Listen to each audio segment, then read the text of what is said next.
வணக்கம் மக்களே, எல்லாரும் எப்படி இருக்கீங்க? இன்னைக்கு வந்து பார்த்தீங்கன்னா, பட்ஜெட்குள்ள கார் பார்க்குறவங்களுக்கான ஒரு தீர்வை எடுத்துட்டு வரலாம் அப்படின்ற மாதிரி தான் ஒரு ப்ராடக்ட்ட கொண்டு வந்திருக்கிறோம். இன்னைக்கு தேதியில ஒரு 5 டூ 10 லேக்ஸ் பட்ஜெட் அப்படின்னு போறப்போ நெறைய ப்ராடக்ட்ஸ் இருக்கு. ஐட்டன் நியாஸ் இருக்கு, மாருதி ஸ்விஃப்ட் இருக்கு, டாடா டியாகோ இருக்கு, பலினோ அண்ட் கிளான்ஸா, அதுக்கப்புறம் i20 இந்த மாடல்ஸோட பேசிக் மாடல்ஸ், பேசிக் அடுத்த மாடல்ஸ் இந்த மாதிரி எல்லாம் ப்ரிஃபர் பண்ணி நம்மளால ஆன் ரோட் பிரைசிங்ல எடுக்க முடியும். பட் ஒரு style, shape, dimension, comfort, safety, mileage இது மாதிரி நிறைய ஃபேக்டர்ஸ் மைண்ட்குள்ளே வந்து குழப்பறப்போ என்ன ப்ராடக்ட் போகிறது அப்படின்றது எல்லாத்துக்குமே ஒரு கேள்விக்குறியதாக இருக்குது. இன்றைக்கி அந்த பட்ஜெட்குள்ளே கிடைக்கக்கூடிய ஒரு ப்ராடக்ட்டை தான் எடுத்துகிட்டு வந்திருக்கிறோம். சேஃப்டி ரிலேட்டடாக பெட்டராக இருக்கும், டிரைவபிலிட்டி ரிலேட்டடாக பெட்டராக இருக்கும் இந்த ப்ராடக்ட்டை பொறுத்த வரைக்கும். ஸோ என்ன ப்ராடக்ட் அப்படின்றத நான் ரிவீல் பண்ணுறேன். ஆன் ரோட் உங்களுக்கு வந்து பார்த்தீங்கன்னா 5.9 லேக்ஸில் ஸ்டார்ட் ஆகி உங்களுக்கு 9.5 லேக்ஸ் வரைக்கும் இந்த ப்ராடக்ட்டோட ப்ரைசிங் போகுது. நம்மக்கிட்ட என்ன ப்ராடக்ட் இருக்குன்னு கேட்டிங்கன்னா டாடா டியாகோவோட XZ plus top of the line manual version தான் நம்மக்கிட்ட இருக்குது.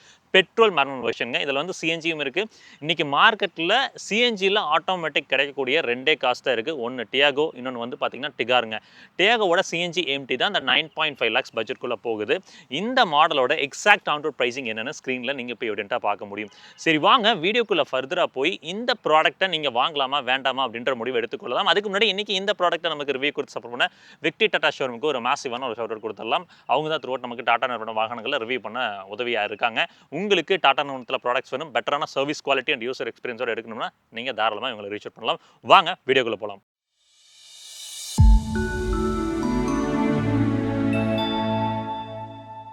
ஒரு ப்ராடக்ட்டுக்கு கலர் ஆப்ஷன்ஸ் அப்படின்றது ரொம்ப முக்கியங்க. ஏன்னா நிறைய பேர் இன்றைக்கி வந்து கலர்ஸில் வந்து குழப்பங்கள் இருக்குது.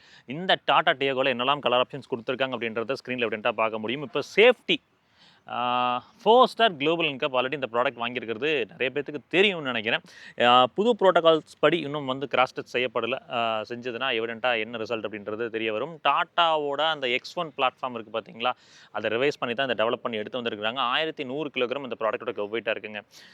மாறுதல் ஏதாவது கிடச்சிருக்கான்னு கேட்டிங்கன்னா 6 ஏர்பேக்ஸ் ஸ்டில் பெண்டிங் தான். Dual airbags, ABS, EBD, hill hold control, அதுக்கப்புறம் வந்து பார்த்தீங்கன்னா டயர் ப்ரெஷர் மானிட்டரிங் சிஸ்டம் இந்த மாதிரி விஷயங்கள்லாம் கிடைக்குது. 1100 கிலோகிராம் இந்த ப்ராடக்ட்டோட கர்வ் வெயிட்டாக இருக்குது. ஸ்ட்ரக்சரல் ரீதியாக நல்லா தான் பண்ணியிருக்காங்க. பட் போன டைம் கிராஸ் டெஸ்ட் பண்ணப்போ வந்து பார்த்தீங்கன்னா ஸ்ட்ரக்சர் வந்து பார்த்தீங்கன்னா அந்த பர்டிகுலர் ப்ரோட்டோகாலை தாண்டி பேர் பண்ண முடியாது அப்படின்ற மாதிரி மென்ஷன் பண்ணியிருந்தாங்க அந்த குளோபல் அண்ட் கேப்போட கிராஷ் டெஸ்ட் ரிப்போர்ட்டில்.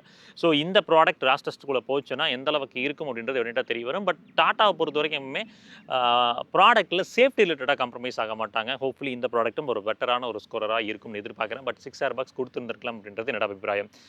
ஃபிட் அண்ட் ஃபினிஷ் பேனல் குவாலிட்டியெல்லாம் எப்படி இருக்குன்னு கேட்டிங்கன்னா நான் த்ரூ அவுட் போகிறப்ப சொல்கிறேன். But still it has to be இம்ப்ரூவ்டுங்க. நம்மக்கிட்ட 1.2 லிட்டரில் 3 சிலிண்டர் நேச்சுரலி ஆஸ்பிரேட்டட் டாட்டாவோட இன்ஜின் தான் இருக்குது. இதோட பவர்னு பார்த்தீங்கன்னா அரௌண்ட் 84 பிஹெச்பிங்க, 113 நியூட்டன் மீட்டர்ஸ் ஆஃப் டார்க்கை வந்து ப்ரொடியூஸ் பண்ணி கொடுக்கும். கீழே இன்சுலேஷன்லாம் எதுவும் கொடுக்கவில்லை, ஓப்பன் அப் பண்ணி தான் விட்டுருக்காங்க. கொஞ்சம் பேக்டாக தான் இருக்குது ஒரு காம்பேக்டான கார் அப்படின்றதுனால. ஃபஸ்ட்டு NVH லெவல்ஸ் பற்றி பார்த்துட்டு மீதம் விஷயங்களை பேச ஆரம்பிக்கலாம்.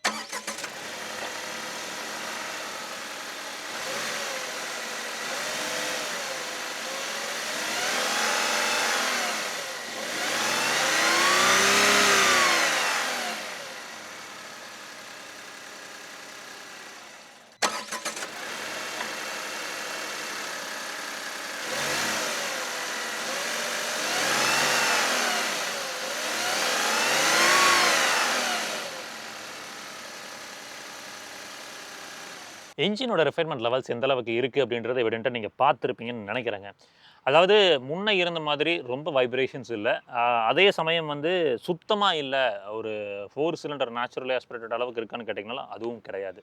பட் டே டு டே லைஃபுக்கு அது வந்து எந்த விதமான தொந்தரவையும் உங்களுக்கு கொடுக்காது. இந்த வைப்ரேஷன்ஸ் பெருசாக வந்து கேபின்குள்ளே வந்து இன்க்ளூட் ஆகி, ஸ்டியரிங்கில் இன்க்ளூட் ஆகி, அது டிப்பிக்கலாக அந்த 3 சிலிண்டர் வண்டி மாதிரி அந்த கொடன்னு ஆடிக்கிட்டு வைப்ரேஷன் கொடுத்துக்கிட்டு இருக்கக்கூடிய யூனிட் கிடையாதுங்க.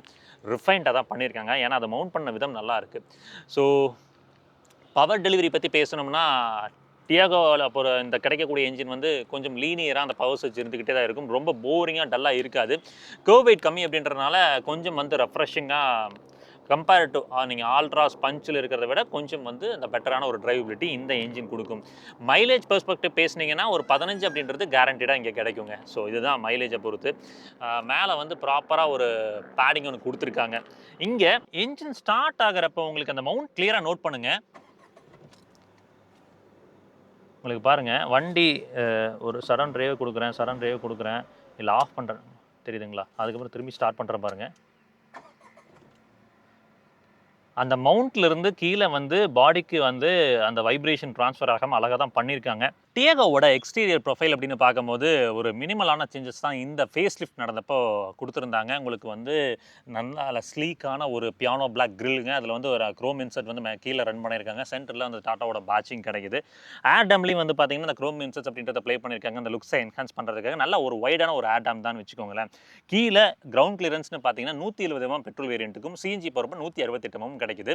ஹெட்லாம்ப்ல ஒரு மாறுபாடுங்க, இப்போ எல்இடி ரிஃப்ளெக்டர் ஹெட்லாம்ப்ஸ் கிடைக்குது.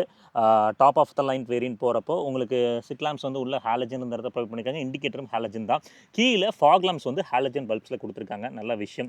டிஆர்எல்ஸ் வந்து பார்த்தீங்கன்னா இந்த இடத்துல பிளேஸ் ஆயிருக்கு. வண்டி ஆன் பண்ணுறப்ப இது க்ளோ ஆகுங்க. 2400 mm இந்த ப்ராடக்ட்டோட வீல் பேஸாக இருக்குங்க. சைட் ப்ரொஃபைல் லுக் எப்படி இருக்குது அப்படின்றத கமெண்ட்ல மென்ஷன் பண்ணுங்கள். பார்க்குறப்போ இந்த கலர் பர்சனலாக வந்து புதுசாக வந்துருந்துச்சு, பார்க்க கொஞ்சம் அட்ராக்டிவாக இருந்துச்சு, அதனால தான் எடுத்துகிட்டு வந்திருக்கிறேன். சைட் ப்ரொஃபைல் வீல் பேஸ் பொறுத்த வரைக்கும் இவ்வளோ தாங்க. அடுத்து இந்த வாகனத்தில் டயர்ஸ்னு பேசினோம்னா 175 60 15ங்க. உங்களுக்கு ஒரு அலாய் வீல்ஸ் கிடைக்குது. நல்ல விஷயம். டாப் ஆஃப் த லைனில் மட்டும்தான் கிடைக்கும் இந்த அலாய் வீல்ஸ் அப்படின்றது. அந்த XZ Plus அப்படின்றதுல மட்டும்தான் கிடைக்கும். ஃப்ரண்ட்டில் டிஸ்க் பிரேக்குங்க, ரியரில் ட்ரம் பிரேக் கொடுத்துருக்காங்க. லைனஸ் பொறுத்த வரைக்கும் பிளாஸ்டிக் லைனஸ் தான் பயன்படுத்திருக்காங்க. சிஎட்டில் செக்யூரோ டிரைவ் டயர்ஸ் தான் இவங்க எடுத்து போயிருக்காங்க. டயர் ப்ரெஷர் மானிட்டரிங் சிஸ்டமோட இந்த top of the line variant கிடைக்குது. வாரியம் பொறுத்த வரைக்கும் பியானோ பிளாக்ல ஃபினிஷ் பண்ணியிருக்காங்க. இது வந்து ஒரு டியூல் டோன் வேரியன்ட்டுங்க. டர்ன் இண்டிகேட்டர்ஸ் வந்து இங்கே எல்இடியில் எம்பெட் பண்ணியிருக்காங்க. உள்ள இந்த ஓவியமாக இருக்கட்டும், இந்த வெளியே கன்சோலாக இருக்கட்டும், இந்த மொத்த ஓவியம் கன்சோலாக இருக்கட்டும், இது வந்து ஃபோல்டபுள் அண்ட் இது வந்து எலக்ட்ரானிக்கலி அட்ஜஸ்டபிள். எல்லாமே கம்ப்ளீட்லி வந்து மோட்டரைஸ்டாக நம்மளால் ஆப்ரேட் பண்ணிக்க முடியும். டோர்ஸில் வந்து பார்த்தீங்கன்னா இந்த மாதிரி ஒரு க்ரோம் இன்சர்ட் வந்து இந்த ஹேண்டில் ப்ளே பண்ணியிருக்காங்க. பார்க்கும்போது உங்களுக்கு தெரியும் நினைக்கிறேன். கேரக்டர் லைன் வந்து த்ரூ அவுட் இப்படி ரன்னாக இருக்குது. சைடில் பார்த்தீங்கன்னா தெரியும். ஒரு மினிமலான ஒரு கேரக்டர் லைன் தான் ப்ளே பண்ணியிருக்காங்க. ஒரு நார்மல் ஃப்ளிப் கீ தான் கொடுத்துருக்காங்க. லாக் அன்லாக், அதுக்கப்புறம் ஹெட்லாம்ப் ஆப்ரேட் பண்ணுறதுக்கான ஸ்விட்ச் எல்லாமே கிடைக்குது. ஒரு கீ வந்து ஃப்ளிப் கீங்க, இன்னொரு கீ வந்து பார்த்தீங்கன்னா இந்த மாதிரி ஒரு நார்மல் கீ. டோரோட தட்டுங்க, டோரோட தட் கேட்டிருப்பீங்கன்னு நினைக்கிறேன். அதெல்லாம் வந்து நல்லாவே இருக்குது. ரொம்ப வந்து ஃப்ரெஜைலான ஒரு உணர்வோ இல்லை வந்து ரொம்ப சாஃப்ட் அப்படின்ற சொல்ல முடியல, அதெல்லாம் சாலிடாக தான் கொடுத்துருக்காங்க. விண்டோ ஏரியான்னு இங்கே பேச ஆரம்பித்தோம்னா நல்ல ஒரு டே லைட் ஓப்பனிங் டிஎல்ஓ உள்ளே கிடைக்குங்க. அது மாதிரி தான் ப்ளே பண்ணியிருக்காங்க. உள்ளேயுமே வந்து பார்த்தீங்கன்னா அந்த ஒயிட் கம் அந்த லைட் கிரே அப்படின்ற மாதிரி தீமில் போயிருக்கிறனால நல்ல ஏரியான ஒரு உணர்வு தான் கொடுக்குது. இந்த இடத்துல நீங்கள் நல்ல தலையை சாய்ச்சி உட்காந்துருக்கீங்க அப்படின்னா இந்த இடத்துல ஒரு பிளைண்ட் ஸ்பாட் கிரியேட் ஆனாலும் உள்ளே வந்து வெளிச்சம் நல்லா இருக்கிறனால அந்த தீம் நல்லா இருக்கிறனால உங்களுக்கு கிளாஸ்ட்ரோஃபோபிக் உணர்வை லாங் ட்ராவலில் கண்டிப்பாக கொடுக்காது. டியூல் டோன் வேரியண்ட்டுங்க. மேலே வந்து பியானோ பிளாக்ல ஃபினிஷ் பண்ணியிருக்காங்க. அங்கே ஒரு ஷார்க் ஃபின் ஆண்டனா உங்களுக்கு இருக்கிறது தெரியும்னு நினைக்கிறேன். இந்த வேரியண்ட்டில் ஷார்க் ஃபின் ஆண்டனா கிடைக்குது. ரொம்ப அழுக்காக இருக்கான்னு கேட்காதீங்க, யார்டில் இருந்து வண்டிங்க, அதனால தான் அப்படி இருக்குது. ஃபியூல் டேங்க் கெப்பாசிட்டின்னு கேட்டிங்கன்னா 35 லிட்டர்ஸ்ங்க. E20 சப்போர்ட்டோட தான் இந்த வாகனம் வருது. BS6 ஸ்டேஜ் 2 இது. இப்போ சஸ்பென்ஷன் பொறுத்த வரைக்கும் ஃப்ரண்ட்டில் மேக்பாசன் ஸ்டெட்டுங்க, ரியரில் வந்து பார்த்தீங்கன்னா இந்த semi independent twist beam setup தான் போயிருக்காங்க. பட் பெட்ரோலுக்கும் சிஎன்ஜிக்கும் வந்து பார்த்தீங்கன்னா ரியர் சஸ்பென்ஷனோட கேலிப்ரேஷனும் மாறுபடுது. அதே மாதிரி அதில் பயன்படுத்தின சின்ன சின்ன விஷயங்கள் தொழில்நுட்பமும் மாறுபாடு நடந்திருக்கு. சஸ்பென்ஷனோட கேலிப்ரேஷன் கம்ஃபர்ட் ஓரியன்டாக தான் இருக்குது. உங்களுக்கு ரொம்ப ஸ்டிஃபாலாம் இல்லை. எந்த விதமான பாஸ்கோல்ஸில் விட்டிங்கனாலும் நல்லா அப்சர்வ் பண்ணிவிட்டு நம்ம அந்த போன் சேரிங்க தும்முன்னு விழுகாமல் நல்ல சாஃப்ட் நேச்சரில் தான் பயன்படுத்தியிருக்காங்க. ஸோ ஒரு காம்பேக்ட் வண்டியில் எனக்கு தெரிஞ்சு ஒரு மெச்சூர்டான ஒரு செட்டப் அப்படின்னா டெஃபினட்டாக இதை நம்ம சொல்லலாம். ரொம்ப ஸ்டிஃபாகவும் கண்டிப்பாக இல்லை, கம்ஃபர்ட் ஓரியன்டாக தான் பண்ணியிருக்காங்க. இது பின்னாடி லைனர்ஸ்லாம் எதுவும் கொடுக்கலங்க. ஒரு பிளாஸ்டிக் லைனர் அப்படின்றது வந்து கம்பல்சரி இந்த இடத்துலலாம் கொடுத்துருந்தாங்கன்னா கொஞ்சம் நல்லா இருந்திருக்கும். கொஞ்சம் வருத்தத்தை அளிக்குது. ஏன்னா NVH கொஞ்சம் ஜாஸ்தியாக இருக்குங்க இப்படி இருக்கிறப்போ. டெய்லம்ஸை பொறுத்த வரைக்கும் உள்ள 2 குண்டு பல்ப் இருக்குது, தெரியுதுங்களா? இது வந்து ஹாலஜனில் தான் போயிருக்காங்க. ரிவர்ஸ் லேம்பும் வந்து பார்த்தீங்கன்னா ஹாலஜன் பல்ப் தான் எனக்கு தெரிஞ்சு. எல்இடி கொடுக்கறதுக்கான வாய்ப்புகள் இல்லை. ஸோ சேம் அதே டெய்ல் லேம்ப் தான் கண்டினியூ ஆகுது. ரியரில் டீஃபாகர் அண்ட் வைப்பர் ரெண்டுமே கிடைக்குது இந்த top of the line variant போகிறப்ப மட்டும். இங்கே ஹை மவுண்டட் ஸ்டாப் லாம்ப்ஸ் லே பண்ணியிருக்காங்க. ஒரு ஸ்பாய்லர் வந்து இன்டெகிரேட்டட் தான், அதையும் வந்து பியானோ பிளாக்ல ஃபினிஷ் பண்ணியிருக்கிறதுனால பார்க்க கொஞ்சம் லுக்ஸ் வந்து என்ஹான்ஸ்டாக தெரியுது. கேமரா பொறுத்த வரைக்கும் இங்கே பிளேஸ் பண்ணியிருக்காங்க. ஹை டெஃபினிஷன் கேமரா தாங்க உள்ளே போகிறப்ப காமிக்கிறேன். நல்ல கிளாரிட்டி இருக்குது. 2 பார்க்கிங் சென்சார் இருக்குது. 4 கொடுத்துருந்துருக்கலாம். அது வந்து கொஞ்சம் காஸ்ட் கட்டிங்காக தெரியுது. ஏன்னா இந்த 2 ஓகே. இந்த சைட் கார்னர்லலாம் வந்துச்சுன்னா கேமரா வச்சு தான் நம்ம கொஞ்சம் பார்த்து தெரிஞ்சுக்கிற மாதிரி இருக்கும். பியானோ பிளாக்ல இந்த இடத்துல ஃபினிஷ் பண்ணியிருக்காங்களான்னு கேட்டிங்கன்னா இல்லை, இது வந்து ஒரு மேட் பிளாக் கன்சோல் தாங்க. அப்படி தான் இருக்குது. பாருங்கள், இந்த பூட்டை நீங்கள் ஓப்பன் பண்ணணும்னா உள்ளேருந்து ஓப்பன் பண்ணலாம். அப்படி இல்லை வெளியிலேருந்து நீங்கள் இங்கெல்லாம் தொட்டு ஏதாவது பட்டனில் இருக்கான்னு கேட்டிங்கன்னா அதெல்லாம் இல்லை, சாவி போட்டு தான் பண்ண முடியும். 242 லிட்டர்ஸ் ஆஃப் பூட் ஸ்பேஸ் இந்த டியாகோ பொறுத்த வரைக்கும் கிடைக்கிது. லோடிங் லிப் கொஞ்சம் ஜாஸ்தி தாங்க. இங்கே பாருங்கள், இந்த அளவுக்கு இருக்குது லோடிங் லிப். ஸோ திங்ஸை தூக்கி வைக்கிறப்ப கொஞ்சம் வந்து கடினமாக தான் இருக்க போகுது. ஒரு டூல் கிட் ஒன்று கொடுத்துருக்காங்க. 60/40 ஸ்பிளிட்லாம் கிடைக்கலைங்க. 100% ஃபுல்லி ஃபோல்டபுள் சீட்ஸ் தான். ஒரு பார்சல் ட்ரேயும் கொடுத்துருக்காங்க. ஸ்பேர் 155/13ங்க. சின்ன டயர்ஸுங்க. ஜேகே டயரில் அந்த அல்டிமா நியோ தான் போயிருக்காங்க. 13 இன்ச் தான் கொடுத்துருக்காங்க. பார்த்தீங்கன்னா உங்களுக்கு தெரியும், ஒரு ஸ்டீல் வீல்ஸுங்க. இன்டீரியர் ஸ்டார்ட் பண்ணலாங்க. இங்கே டோர் பேட்ஸ் அப்படின்னு பார்த்தீங்கன்னா உங்களுக்கு இங்கே வந்து ஆக்சுவலாக ட்வீட்டருக்கான பிளேஸ்மெண்ட் காமிச்சிருந்தாலும் ட்வீட்டர்ஸ் கிடைக்காது. இங்கே வேணும்னா அடிஷனலாக தான் போட்டுக்க முடியும். 4 ஸ்பீக்கர்ஸ் மட்டும் தான் இங்கே கொடுத்துருக்காங்க. ஒரு க்ரோம் ஃபினிஷில் வந்து அந்த டோர் ஓப்பன் பண்ணுற ஹேண்டில்ஸ் நமக்கு முடியப்பட்டிருக்கு. இங்கே லைட் கிரேங்க. அதுக்கப்புறம் வந்து பார்த்தீங்கன்னா ஒரு ஒயிட் கலர் தான், கிட்டத்தட்ட ஒயிட் கலர் தான், அந்த மாதிரி தீமில் தான் போயிருக்காங்க. அப்புறம் அவங்க வந்து பார்த்தீங்கன்னா இந்த பிளாக் எலிமெண்ட்ஸ் ப்ளே நடந்திருக்கு. ரியர்லையும் பவர் விண்டோஸ் கிடைக்குது. ஒரு 1 லிட்டர் வாட்டர் பாட்டில் அப்படின்றது இங்கே ப்ளேஸ் பண்ணிக்கலாம். இப்போது ரியர் சீட் ஸ்பேஸ் டியாகோ இந்த காம்பேக்ட் ஹேட்ச்பேக்கில் எப்படி ரியர் சீட் ஸ்பேஸ் இருக்குது. அடடா சீட்டுங்க, நான் சொல்கிறேன். டோர்ஸ் க்ளோஸ் பண்ணுறப்போ ஒரு சாலிடான ஒரு தட்டுணர்வு இருக்குது. இப்போது லெக் ஸ்பேஸ் அண்ட் நீ ஸ்பேஸ் பாருங்கள், நல்லாவே இருக்குது. எனக்கு தெரிஞ்சு வந்து நெருடலாக இருக்காது. இந்த செக்மெண்ட்டில் கிராண்ட் ஐட்டன் நியாஸுங்க, அதுக்கப்புறம் மாரல் ஸ்விஃப்ட்டுங்க, அப்புறம் இந்த டாடா டியாகோவை எடுத்திங்கன்னா இதில் அந்த அண்டர் தை சப்போர்ட் என்ஹான்ஸ்மெண்ட் அப்படின்றது சீட் அப்ஹோல்ஸ்ட்ரி போட்ட விதம் வந்து ரொம்பவே நல்லா இருக்குது. நான் காலை மடக்கி வச்சிருக்கேன், அப்போவுமே அண்டர் தை சப்போர்ட் பாருங்கள் கொஞ்சம் லேக் ஆகிற மாதிரி ஒரு ஃபீல் இருக்கும். அதுவே காலை நான் நீட்டினேன்னா எனக்கு கரெக்டாக இருக்குது. உள்ளே உட்காரப்போ ஒரு நல்ல ஒரு சோஃபாவில் உட்கார ஒரு எக்ஸ்பீரியன்ஸுங்க. சீட்ஸ் ரொம்பவே நல்லா வடிவமைச்சிருக்காங்க. இங்கே ஹம்பு பொறுத்த வரைக்கும் கொஞ்சம் பெரிது தாங்க. இங்கே 2 அடல்ட் உட்கார்றதுக்கு தான் கன்வீனியன்ட்டாக இருக்க போகுது. ஹெட்ரூம் பொறுத்த வரைக்கும் பாருங்கள், உங்களுக்கு தெரியும் நினைக்கிறேன். ஒரு 5.5 அடி 6 அடி 5 அடி தாண்டி இருந்தீங்கன்னா கொஞ்சம் மேபி உரசறக்கான வாய்ப்புகள் இருக்குது. இதுவே சாஞ்சு உட்கார்றீங்கன்னா இப்படி கொஞ்சம் முன்னாடி இழுத்து தான் இப்படி சாஞ்சு உட்கார மாதிரி இருக்கும். ஹெட்ரெஸ்ட் பொறுத்த வரைக்கும் ஒரு ஃபிக்ஸ்டு ஹெட்ரெஸ்ட் தாங்க கிடைக்குது. அட்ஜஸ்டபிள் ஹெட்ரெஸ்ட்டில் 2 ஃபிக்ஸ்டு ஹெட்ரெஸ்ட் தான் கொடுத்துருக்காங்க. ஓகே, பட் ஒரு அட்ஜஸ்டபிள் ஹெட்ரெஸ்ட்டாக இருந்தால் இன்னும் கொஞ்சம் கன்வீனியன்ஸ் ஆட் பண்ணி கொடுத்துருக்கும் என்னை பொறுத்த வரைக்கும். இப்படி சாஞ்சு உட்காந்திங்கன்னா தெரியுதுங்களா, எப்படி இருந்தாங்கனாலும் ஒரு 5 அடி 6 அடிக்கு மேலே போனீங்கன்னா தலை முட்டுங்க. லம்பர் சப்போர்ட் கேட்டிங்கன்னா நல்லா பண்ணியிருக்காங்க. இங்கே தெரியும் நினைக்கிறேன். இந்த இடத்துல வந்து இப்படி வந்து அந்த பல்ஜ் கொடுத்துருக்கறனால லம்பாருக்கு ஒரு நல்ல சப்போர்ட் கிடைக்குது. ஷோல்டருக்கு ஒரு மினிமலான சப்போர்ட் தான். ஓகேங்களா, அதுக்கு பெரிதாக கான்சன்ட்ரேட் பண்ணல. ஒரு 3 ALR சீட் பெல்ட்ஸ் அப்படின்றது இப்போ 3 பேசஞ்சருக்குமே கிடைக்குது. கேபின் லேம்ப்ஸ்னு பார்த்தீங்கன்னா சென்டரில் மட்டும்தாங்க ஒரு எல்இடி கேபின் லேம்ப் போட்டிருக்காங்க. டேஷ்போர்ட் பொறுத்த வரைக்கும் சேம் ப்ளே தாங்க. முன்ன எப்படி இருந்தது அதே மாதிரி தான் இருக்குது. இந்த கன்சோலில் மட்டும்தான், அந்த சென்டர் கன்சோலில் மட்டும்தான் கொஞ்சம் மாறுபாடு நடந்திருக்குது. இன்ஃபோடெயின்மெண்ட் சிஸ்டம் பற்றிலாம் பேசலாம். ஏசி வென்ஸோட நாப் குவாலிட்டிலாம் வந்து பார்த்தீங்கன்னா ஃப்ரெஜைலாக இருக்கான்னு கேட்டிங்கன்னா சென்டரில் கொஞ்சம் ஃப்ரெஜைலாக தான் இருக்குது. இது ஓகே, இந்த சைடு ஓகே, சென்டரில் கொஞ்சம் ஃப்ரெஜைலாக தான் இருக்குது. ஷட் லைன்ஸ்லாம் ப்ராமினெண்ட்டாக இருக்கான்னு கேட்டிங்கன்னா அதெல்லாம் குறையல, நல்லா ப்ராமினெண்ட்டாக கொடுத்துருக்காங்க. மல்டிபிள் பேனல்ஸ் போட்டு கெடுக்கல, நீட்டாக ப்ளே பண்ணியிருக்காங்க. டாப் ஆஃப் த லைன் வேரியண்ட்டில் நமக்கு கூல்டு க்ளோ பாக்ஸுமே கிடைக்குதுங்க. நல்ல ஒரு காம்பேக்டாக இருக்குது. பெரிதான ஒரு க்ளோ பாக்ஸ்னு சொல்ல முடியல, பட் கூலிங் ஃபங்க்ஷனாலிட்டி கொடுத்தது பாராட்டக்கூடிய விஷயம் இந்த செக்மெண்ட்டில். IRVM நமக்கு மேனுவலி அட்ஜஸ்டபிள் யூனிட்டுங்க. ஆட்டோ டிம்மிங் கொடுத்துருந்தாங்கன்னா சரியான பேக்கிங்காக இருந்திருக்கும். வேனிட்டி மிரர் வந்து டிரைவருக்கு கிடைக்கல, உங்களுக்கு இந்த சைடில் இருக்குது, பேசஞ்சருக்கு மட்டும் கொடுத்துருக்காங்க. அங்கே ஜஸ்ட் ஒரு டிக்கெட் ஹோல்டர் தான் இருக்குது. இங்கே 2 ஒரு 500 ml வாட்டர் பாட்டில் அப்படின்றது 2 வச்சுக்க முடியும். இங்கே சின்னதாக சாவி வச்சுக்கலாம், அதுக்கான ஸ்பேஸ் இருக்குது. இங்கே ஆக்சுவலாக சார்ஜர் கொடுத்துருந்துருக்கலாம், டம்மி ஒன்று வச்சுருக்காங்க. இங்கேயும் வந்து ஒரு சின்ன ஒரு ஸ்பேஸிங்க. ஹேண்ட் பிரேக் பொறுத்த வரைக்கும் ஒரு மேனுவல் ஹேண்ட் பிரேக் ப்ரொவைட் பண்ணி கொடுத்துருக்காங்க. அடுத்து சார்ஜிங் ஃபெசிலிட்டிஸ்னு பேசினோம்னா ஒரு டைப் சி சார்ஜருங்க, அதுக்கப்புறம் ஒரு டைப் ஏ சார்ஜர் கொடுத்துருக்காங்க. ஒரு 12 வோல்ட் அடாப்டர் கொடுக்கறதுக்கான ப்ரொவிஷன் இருக்குது. கீழே ஃபோன்ஸ் வச்சுக்கலாம், அதுக்கான ஸ்பேஸிங் இருக்குது. 10.25 இன்ச்சில் ஒரு இன்ஃபர்டெயின்மெண்ட் சிஸ்டம்ங்க. இந்த செக்மெண்ட்டில் இருக்கக்கூடிய கார்கள்லேயே ஒரு பெரிதான இன்ஃபர்டெயின்மெண்ட் சிஸ்டம் கிடைக்கிறது டாடா டியாகோவில் தான். உங்களுக்கு 4 ஸ்பீக்கர்ஸ் மட்டும்தாங்க, ட்வீட்டர்ஸ்லாம் கிடையாது. ஆடியோ குவாலிட்டி கேளுங்க.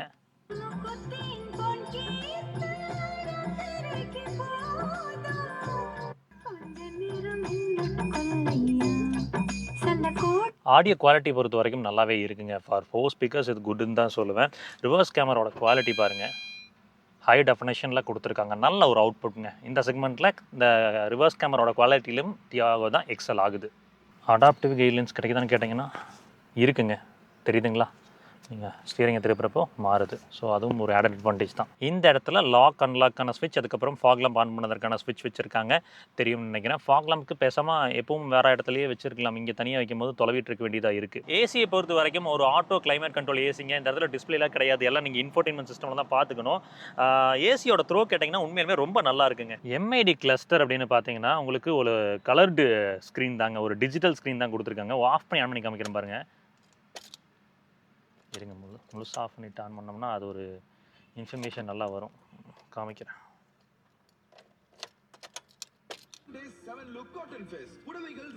தெரியுதுங்களா? ஸோ 2 பக்கம் வந்து கலர்டாக அழகாக இருக்குது பார்க்குறக்கு அந்த கிராஃபிக்கு. இந்த சென்டரில் மட்டும் ஒரு மோனோக்ரோம் டிஸ்பிளே மாதிரி ப்ளே பண்ணியிருக்காங்க. இந்த டயர் ப்ரெஷர் மானிட்டரிங் சிஸ்டம் இங்கே மேலே இருக்கிறது உங்களால் பார்க்க முடியும்னு நினைக்கிறேன். ஸ்டீரிங் பொறுத்த வரைக்கும் ஒரு 2 ஸ்போக் யூனிட்ங்க. அத பத்தி பேசலாம். இங்க பாருங்க டாட்டாவோட லோகோ வந்து இலுமினேட் பண்ணி குடுத்துருக்காங்க.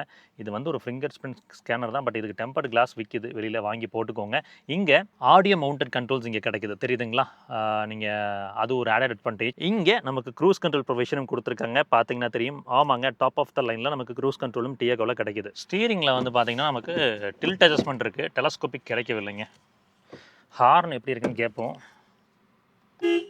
கேட்டிருப்பீங்கன்னு நினைக்கிறேன். இங்கே அழுத்தினாலும் அடிக்காது, இங்கே தான் அழுத்தணும். சீட்ஸோட வடிவமைப்பை பற்றி பேசலாம். ஃப்ரண்ட்டில் நமக்கு ஒரு சீட் ஹைட் அட்ஜஸ்டர் இருக்கிறனால நம்மளோட எர்கனாமிக்ஸ்க்கு தகுந்த மாதிரி நம்ம அட்ஜஸ்ட் பண்ணி உட்காந்துக்க முடியும். நமக்கு எது தேவையோ அதுக்கு தகுந்த மாதிரி ஒரு போஸ்டர் எடுத்துக்கலாம். ஒரு ஃபேப்ரிக் சீட்ஸ் தாங்க ப்ளே பண்ணியிருக்காங்க. லம்பார் சப்போர்ட் பற்றி பேசுகிறேன். அதுக்கு முன்னாடி அண்டர் தை சப்போர்ட் இங்கே பாருங்கள், தெரியுதுங்களா?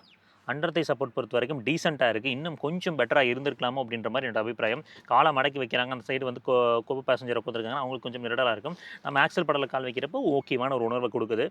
லம்பர் சப்போர்ட் டீசெண்டாக இருக்குது. ஷோல்டருக்கான சப்போர்ட்டும் டீசெண்டாக இருக்குது. எனக்கு இங்கிருந்து பார்க்குறப்போ கிளியரான ஒரு போனட் விசிபிலிட்டி கிடைக்குதான்னு கேட்டிங்கன்னா இல்லை. போனட் விசிபிலிட்டி எனக்கு தெரியல, எட்டி வந்து பார்த்தாலும் தெரியல. ஏன்னா போனட் வந்து இப்படி முடிச்சிருக்காங்க. ஸோ அதனால் போனட்டோட ஜட்ஜ்மெண்ட் எடுக்கிறது கொஞ்சம் சிரமமாக தான் இருக்குங்க எனக்கு தெரிஞ்சு. நான் ஃபுல்லாக ஹைட்டை மேலே தள்ளி வச்சோம்னாலும் இருக்கிறதுலே அதிகபட்சத்தில் வச்சிருக்கேன். பட் இருந்தாலும் எனக்கு வந்து போனட் விசிபிலிட்டி இல்லை, எட்டி பார்த்தா கூட தெரியல. ஏபிசி பெடல்ஸ்க்கான ஸ்பேசிங் பாருங்கள், ஆப்டிமைஸ்டாக தான் இருக்குது. பட் இங்கே டெட் பெடல் வந்து பார்த்தீங்கன்னா ரொம்ப சின்னதாக கொடுத்துருக்காங்க. கால் வைக்கிறப்ப கொஞ்சம் கிராம்டாக உணர்வு இருக்குது. இன்னும் கொஞ்சம் அகலம் கொடுத்துருக்கலாமா அப்படின்றது இந்த இடம். பவர் விண்டோஸ் தாங்க எல்லாமே உங்களுக்கு தெரியும்னு நினைக்கிறேன். One touch up and down function அந்த மாதிரி சம்பவங்கள்லாம் இங்கே நடக்கல. ஓஆர்விஎம் அட்ஜஸ்ட்மெண்ட்டுங்க இந்த இடத்துல லே பண்ணியிருக்காங்க. உங்களுக்கு ஒரு ஜாய்ஸ்டிக் தெரியுதுங்களா? ஒரு 1 லிட்டர் வாட்டர் பாட்டில் வச்சுக்கலாமான்னு கேட்டிங்கன்னா கொஞ்சம் டைட் ஸ்பேஸிங்காக தான் இருக்குது. ஒரு 500 ml வாட்டர் பாட்டில் வைக்கலாம். 1 லிட்டர் வாட்டர் பாட்டில்ங்கிறது கொஞ்சம் டைட் ஸ்பேஸிங்காக இருக்கும். ஸோ மக்களே, ஒரு டீட்டெயில்டான ஒரு வாக்கர் அண்ட் காமிச்சு கொடுத்துருக்குறேன். இந்த ப்ராடக்ட் எப்படி இருக்குது அப்படின்றத கமெண்ட்டில் மென்ஷன் பண்ணுங்கள். நீங்கள் ஸ்விஃப்ட் அண்ட் ஹிண்டே ஐட்டனை கம்பேர் பண்ணும்போது இதை நீங்கள் வாங்குவீங்களா, வாங்க ட்ரை பண்ணுவீங்களா, வாங்குற ஐடியா இருக்குது அப்படின்றதையும் கமெண்ட்டில் மென்ஷன் பண்ணுங்கள். 3 வருஷம் 1,00,000 கிலோமீட்டர் அப்படின்றது ஸ்டாண்டர்ட் வாரண்டிங்க. ஒரு 3000லேருந்து 6,000 ரூபாய்க்குள்ள சர்வீஸ் காஸ்ட் அப்படின்றது அப்ராக்சிமேட்லி ஜென்ரல் சர்வீஸ் காஸ்ட் அப்படின்றது இருக்கும். ஸ்பேர்ஸ் பார்த்தீங்கன்னா மேபி இன்னும் கொஞ்சம் கூடலாம். ஃபைனல் வேர்டிக்ட் என் மனசில் என்ன பண்ணுறது அப்படின்னு கேட்டிங்கன்னா, ஸ்டில் சின்ன சின்ன fit and finish quality improvements தேவை தான் இந்த ப்ராடக்ட்டில் அங்கங்கே. மைலேஜ் பொறுத்த வரைக்கும் ஒரு 15 அப்படின்றது ரியல் டைமில் கிடைக்கும். ஒரு சிஎன்ஜி பார்க்குறீங்க, எனக்கு ரேஞ்ச் அதிகமாக வேணும், ஒரு மாதத்துக்கு ஒரு 2000-3000 கிலோமீட்டர் ஓட்டுவேன், ஒரு ஆட்டோமேட்டிக் டிரான்ஸ்மிஷன் வேணும், பட்ஜெட்குள்ளே வேணும்னா இந்த சிஎன்ஜி ஆட்டோமேட்டிக் போகிற ஆட்கள் கண்டிப்பாக டியாகோவை ப்ரிஃபர் பண்ணி எடுக்கலாம். ஸோ இதுதான் என்னை பொறுத்த வரைக்கும் மனசில் பட்டது. பட் பெட்ரோல் அப்படின்னு கேட்டிங்கன்னா, டிப்பிக்கலாக வந்து நீங்கள் வந்து ஒரு டாட்டாவோட ஃபேன் பாயாக இருக்கீங்க. எனக்கு டாட்டாவில் ஒரு காம்பேக்டாக ஒரு ப்ராடக்ட் வேணும், ஃபீச்சர்ஸ் பேக்டாக ஒரு 10 லட்ச ரூபாய்க்குள்ள வேணும், ஒரு ஆட்டோமேட்டிக் டிரான்ஸ்மிஷனோட வேணும் அப்படின்னா வேணால் போகலான்னு வச்சுக்கோங்களேன். இதுதான் என்னோட அபிப்பிராயம், மனசில் பட்டதை நான் சொல்கிறேன். இன்னொரு வீடியோ சந்திக்கலாம். அது வரைக்கும் எப்பவுமே சொல்கிறது தான், ரோட்டில் போய் வரப்போ உங்களை நம்பி இப்படி குடும்பம் இருக்கும், அதே மாதிரி ரோட்டில் போய் வர சக மனிதர்கள் நம்பி நேசிக்கிற குடும்பம் இருக்குது. அதை சதைச்சிட வேணாம். பத்திரமா போய் பத்திரமா வாங்க. டேரா, டேக் கேர், பை.